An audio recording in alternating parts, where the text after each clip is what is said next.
अस्सलाम वालेकुम dear students, मैं हूं नासिर अब्बास, आपका फिजिक्स टीचर। आज बच्चे चैप्टर नंबर 4 के शॉर्ट क्वेश्चन स्टार्ट करेंगे। जैसे कि आपको पहले से मालूम है कि शॉर्ट क्वेश्चन आपके 30 मार्क्स के आते हैं एनुअल पेपर में। शॉर्ट क्वेश्चन तीन हिस्सों में डिवाइड किया जाता है। पहला हिस्सा जो है वो क्वेश्चन नंबर 2 है, क्वेश्चन नंबर 3 और क्वेश्चन नंबर 4। क्वेश्चन नंबर 2 में 8 पार्ट गिवन होंगे आपके शॉर्ट क्वेश्चन के। आपको एनी 5 अटेम्प्ट करने हैं और इसी तरह अगले दो क्वेश्चन में भी। तो ये टोटल 15 क्वेश्चन बनते हैं जो आपने कंपलसरी अटेम्प्ट करने हैं वहां पे, और कोई भी स्वैप नहीं कर सकते। अगर क्वेश्चन नंबर 2 है उसमें से 8 में से एनी 5 उठाने हैं। ये नहीं हो सकता आप यहाँ से 2 कर लें और क्वेश्चन नंबर 3 के सारे आते हैं तो वहां से मिक्स करके टोटल बना दें, ऐसा नहीं होगा। क्वेश्चन नंबर 2 में से एनी 5 उठाने हैं, क्वेश्चन नंबर 3 में से भी, क्वेश्चन नंबर 5 में से एनी 5 उठाने हैं। तो ये 15 बनेंगे। एक क्वेश्चन जो है वो 2 नंबर का है तो 30 मार्क्स बनेंगे। बहुत बड़ी वेटेज है, माइंड इट, और इसको अच्छे तरीके से करना है। और इसके ये एक मैं आपको ट्रिक बता देता हूँ कि कैसे याद हो सकता है। आप डेली बेसिस पे 2 शॉर्ट क्वेश्चन किए करेंगे। एक और बात, आप एक न्यूमेरिकल किए करें, ये आपको कभी भी नहीं भूलेंगे, पेपर की लास्ट नाइट को भी नहीं भूलेंगे, और आपको ये चीजें सारी फिजिक्स की फिंगर टिप्स पे आ जाएंगी। और मेरी एक बात याद रखें कि जब आप चीज को पढ़ लेते हैं, न्यूमेरिकल की या शॉर्ट क्वेश्चन करनी है, तो उसको थोड़ा सा टाइम दिए करें, 1-2 मिनट उसको जेहन में से घुमाया करें किसी भी वक्त, कि आज मैंने जो काम किया वो मुझे आता भी है। न्यूमेरिकल कैसे था, अच्छा वो टॉर्क का था, टॉर्क होता है F/L और वो वर्ड यस आता है। इसी तरह शॉर्ट क्वेश्चन को घुमाया करें जेहन में से। अगर वो आपके जेहन में से वो क्वेश्चन ऐसे निकल गए तो आपको ये बात याद रखनी चाहिए बच्चे, हमेशा आपको ये याद रहेगा, वो आपको कभी भी नहीं भूलेंगे। इसीलिए ये ट्रिक है, आप याद रखिएगा इसको, तो आपके लिए फिजिक्स बहुत आसान हो सकती है। स्टार्ट करते हैं। एक्सरसाइज क्वेश्चन है बी पार्ट। ए पार्ट में एमसीक्यू होते हैं और बी में शॉर्ट क्वेश्चन है, जिसके बारे में मैंने बड़ी डिटेल से आपको बताया है। तो फर्स्ट है short question, define like and unlike parallel forces, page number 102। 4.1 define like and unlike parallel forces. ऐसी फोर्सेस जो एक डायरेक्शन में हो, उनकी मैग्नीट्यूड भी सेम हो, लाइक पैरेलल फोर्सेस होती हैं। और जिनकी मैग्नीट्यूड तो सेम हो लेकिन डायरेक्शन अपोजिट हो, अनलाइक पैरेलल फोर्सेस होती हैं। आपको आर्टिकल में भी समझा दिया है, और ये आपकी बुक लाइन मैंने बता दिया। बुक लाइन पे पेज नंबर 81 पे लिखा हुआ है, आपने वैसे ही डेफिनेशन आपको आती है वहां से याद कर लेनी है। सेकंड बच्चे 4.2 define rectangular components, value F B find करें। What are the rectangular components of vector and their values.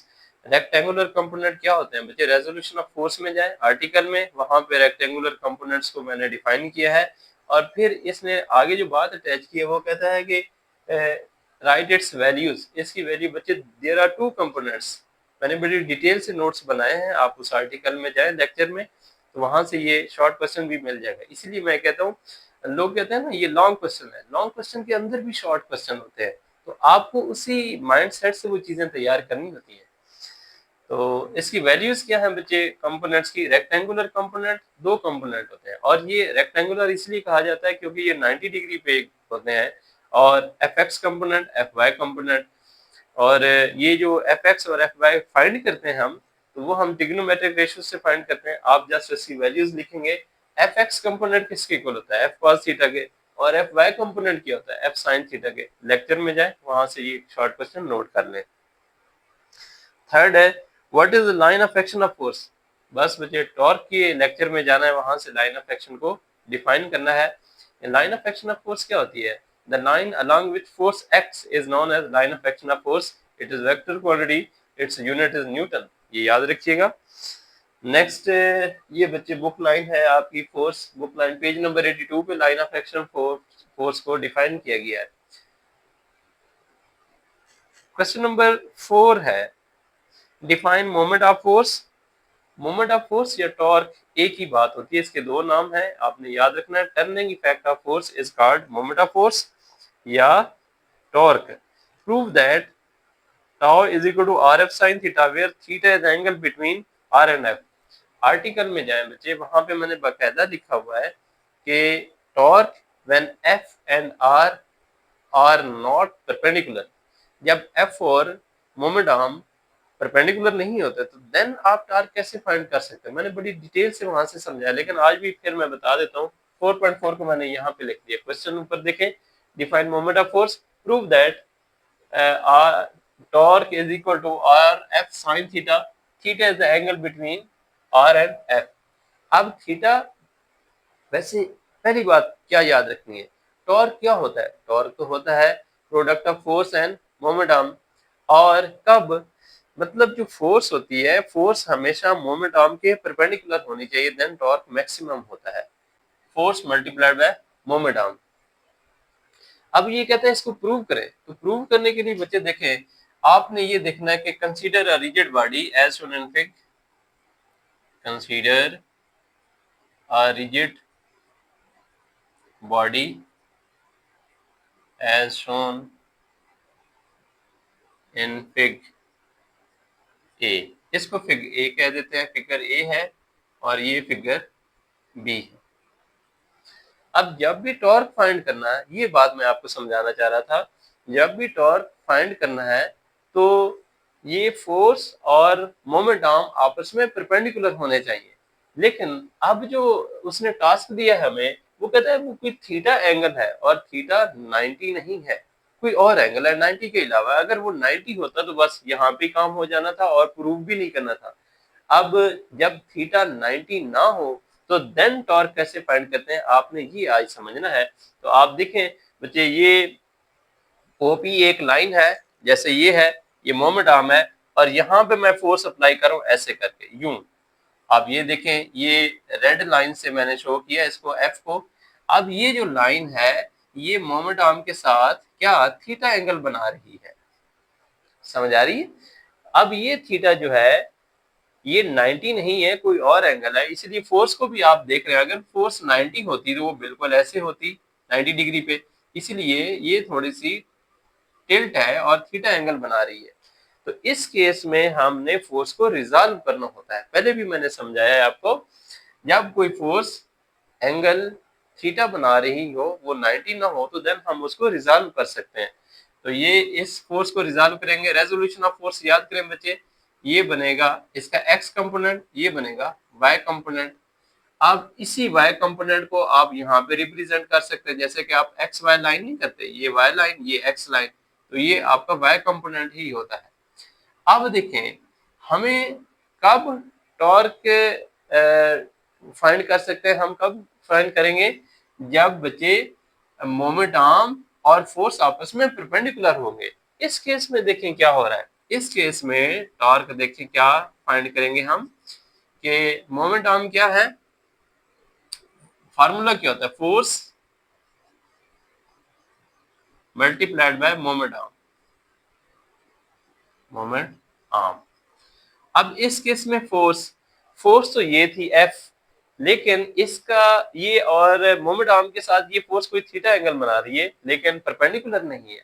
लेकिन एक बात है, फोर्स की रेजोल्यूशन के बाद हमें फोर्स का एक कंपोनेंट ऐसा मिला है जो मोमेंट आर्म के परपेंडिकुलर है।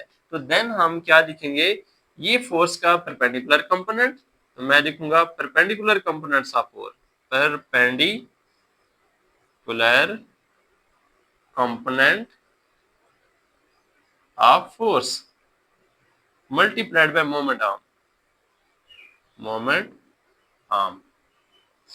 अब हम ये फाइंड कर सकते हैं। तो देन परपेंडिकुलर कंपोनेंट्स कौन है फोर्स का, वो है एफ वाई। तो एफ वाई क्या होता है, एफ वाई मल्टीप्लाइड बाय, ये वेक्टर है, और मोमेंट आर्म इसको लेंथ या आर कह सकते हैं आप। इसी तरह एफ वाई क्या होता है, एफ साइन थीटा होता है। रेजोल्यूशन ऑफ फोर्स आपको याद होगा, F sine theta multiplied by L क्या है, आर।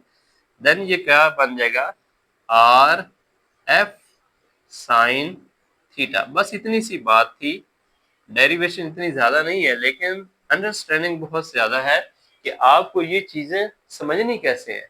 दोबारा से बच्चे, जब भी फोर्स कोई एंगल बना रही हो तो आप टॉर्क कैसे फाइंड करते हैं, तो सिंपल आपने याद रखना है कि अगर फोर्स एंगल बना रही है तो then perpendicular components of force multiplied by moment arm. इस केस में वो परपेंडिकुलर कंपोनेंट होना चाहिए, लेकिन एक कंपोनेंट एफ एक्स का, वो तो अलोंग एक्स एक्सिस है, ये तो परपेंडिकुलर है ही नहीं।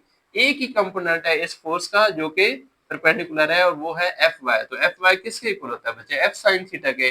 वो इसके परपेंडिकुलर है, मोमेंट आर्म के।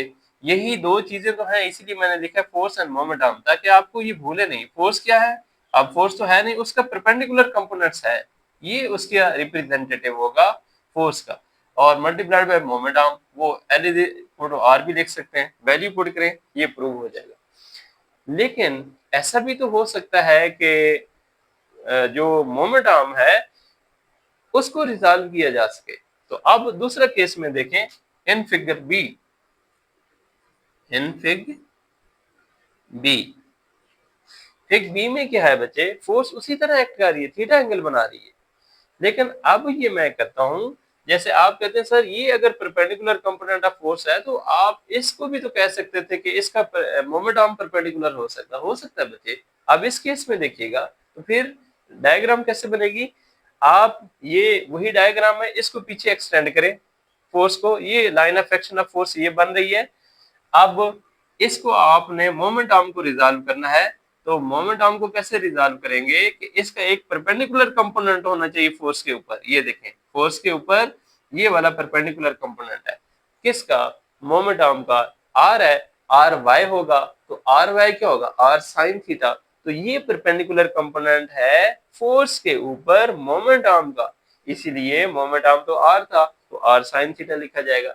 जैसे एफ वाई था तो एफ साइन थीटा, अब आर वाई है तो आर साइन थीटा, और मल्टीप्लाइड बाय फोर्स, ये वाली फोर्स एफ, ये line of action of force. आप देख रहे हैं बच्चे, ये line of action of force है और मोमेंट आर्म इस पे परपेंडिकुलर 90 डिग्री है। तो देन हम टॉर्क कैसे लिखेंगे? Torque will be equal to perpendicular components of perpendicular component of moment arm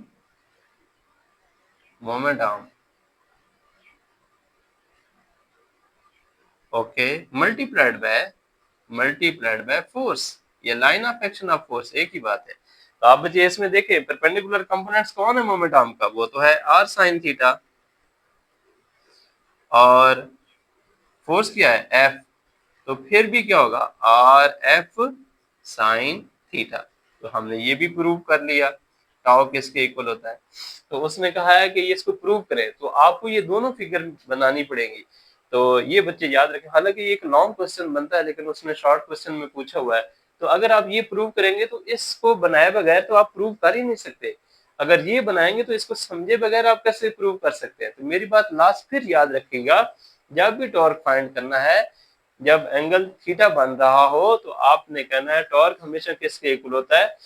perpendicular components of force multiplied by moment arm.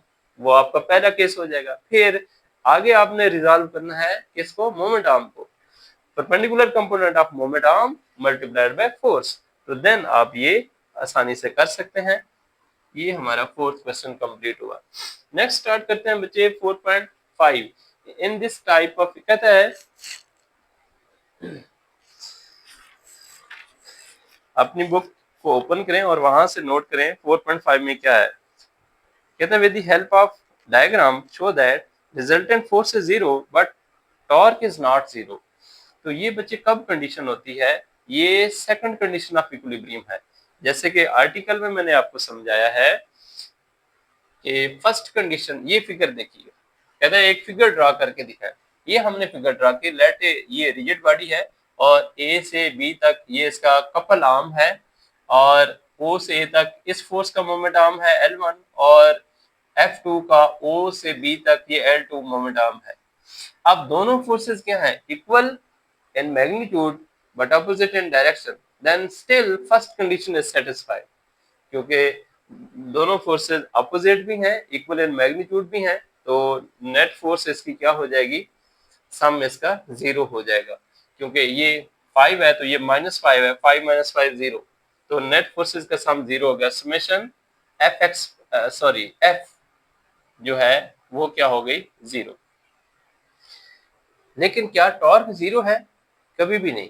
ये फोर्स और ये दोनों अनलाइक पैरेलल फोर्सेस है, दोनों की line of action of force different है, ये बात याद रखनी है। अगर दो अनलाइक पैरेलल फोर्सेस हों और उनकी line of action of force different हो तो देन उस बॉडी में रोटेट करने की टेंडेंसी होती है।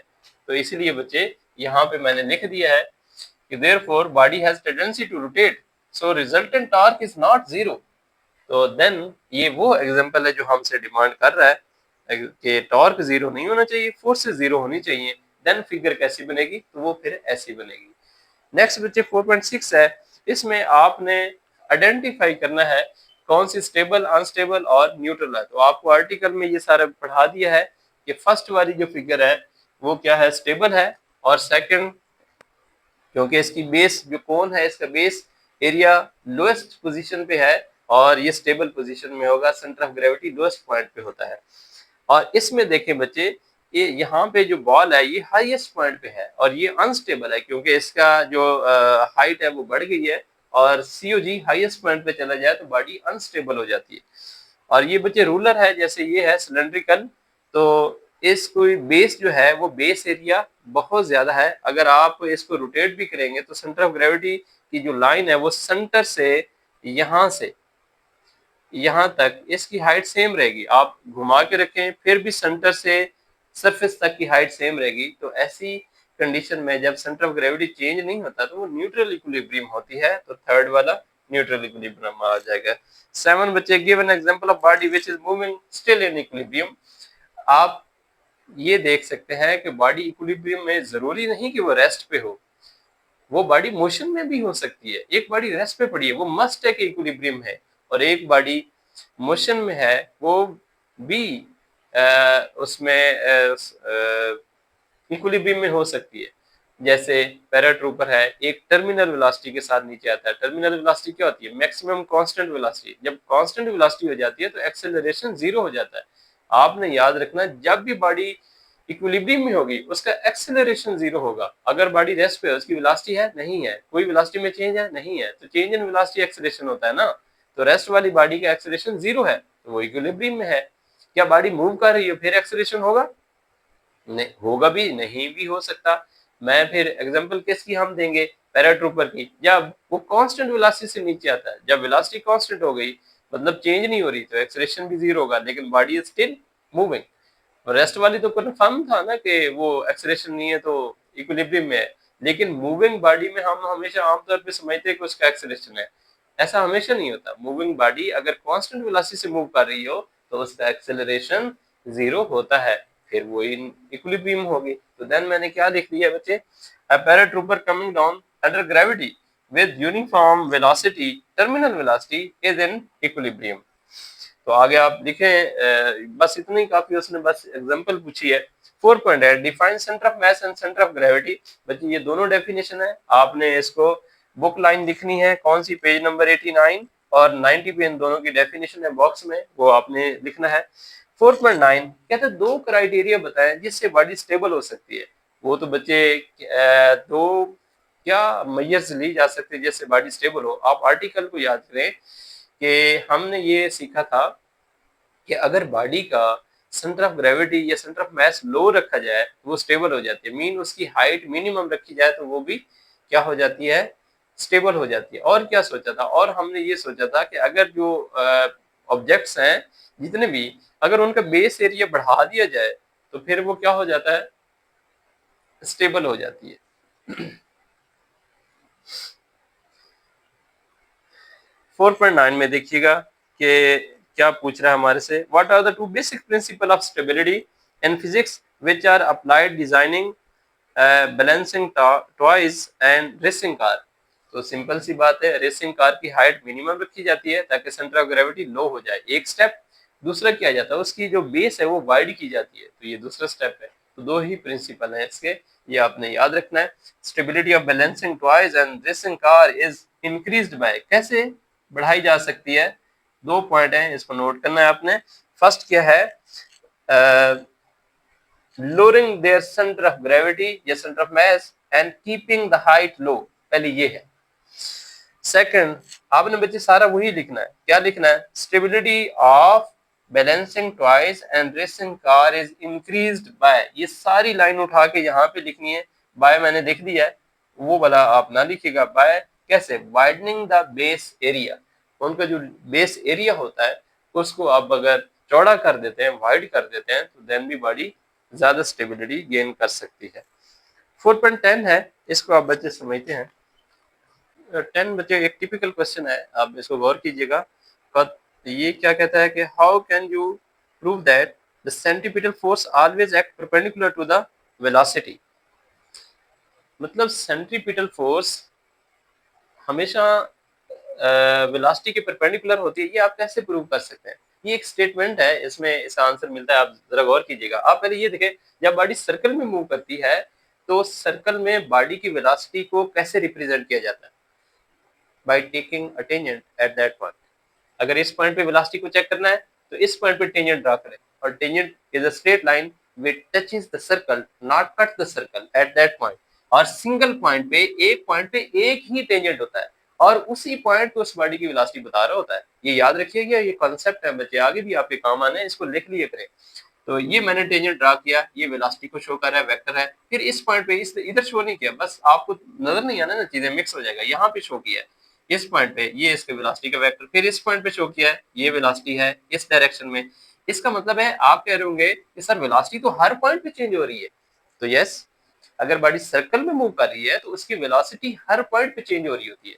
और इसी तरह इस पॉइंट पे देखिए क्या बच्चे, अगर बॉडी कांस्टेंट स्पीड से मूव कर रही है देन भी वेलोसिटी हर पॉइंट पे चेंज हो रही होती है। मैंने अर्थ के बारे में आपको लास्ट टाइम बताया है, जब बॉडी सर्कल में मूव करती है, अर्थ जब रिवॉल्व करती है सन के बाद, तो उस ऑर्बिट के हर पॉइंट पे अर्थ की वेलोसिटी चेंज है। बॉडी इधर जाना चाहती है, मैंने लास्ट टाइम बताया था।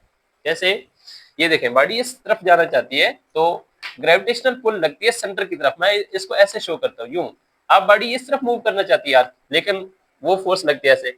अब इधर जाना चाहती है लेकिन ग्रेविटेशनल पुल लगती है, मैं ऐसे शो कर देता हूँ। फिर इसको ग्रेविटेशनल पुल सन जो है लगाता है इस तरफ, तो बॉडी इस तरफ मूव करती है। तो फिर कंटिन्यूअसली एक कांस्टेंट स्पीड 30 किलोमीटर पर सेकंड की स्पीड से अर्थ रिवॉल्व करती रहती है। तो अब बच्चे इसको आपने नोट करना है कि वेलोसिटी जो है और सेंट्रीपिटल फोर्स हमेशा किधर होती है? सेंटर की तरफ। या ग्रेविटेशनल पुल जो अर्थ की मून पे है वो भी सेंटर की तरफ होती है। अर्थ सेंटर की तरफ हर वक्त उसको मूव करवा रही है, पुल कर रही है उसको, तो वो सेंट्रीपिटल फोर्स होती है। ग्रेविटेशनल फोर्स ये सेंटर की तरफ होती है। तो अब ये देखें, अगर इस पॉइंट पे देखें तो ग्रेविटेशनल फोर्स इधर है या फोर्स इधर है, सेंट्रीपिटल फोर्स, और वेलोसिटी इस पॉइंट पे है, तो एंगल 90 बनता है, ये परपेंडिकुलर है। तो फिर ये जो कह रहा है कि आप कैसे ये प्रूव करेंगे कि वो हमेशा परपेंडिकुलर होते हैं? ऐसे ही होता है। अगर ये परपेंडिकुलर नहीं है फोर्स, ये वाली फोर्स परपेंडिकुलर नहीं है, कोई और एंगल बना रही है, जैसे कि मैंने अगर इसको ऐसे शो कर दिया और ये फोर्स है ऐसे, अगर तो ये फोर्स कोई और एंगल बना रही है, थीटा मैं समझ लेता हूँ, तो इसका फिर एक कंपोनेंट क्या हो जाएगा, ये एफ कॉस थीटा और एफ साइन थीटा ऊपर, और यहाँ पे अगर शो करूं यहाँ पे, तो ये एफ साइन थीटा जो कंपोनेंट है वो वेलोसिटी की डायरेक्शन में हो जाएगा। फिर वो ये वाली फोर्स का कंपोनेंट वो भी एक फोर्स है, वो इस वेलोसिटी को चेंज कर सकता है। तो देन तो ये फिर चेंज हो गया, ये बात वो परपेंडिकुलर तो ना रही।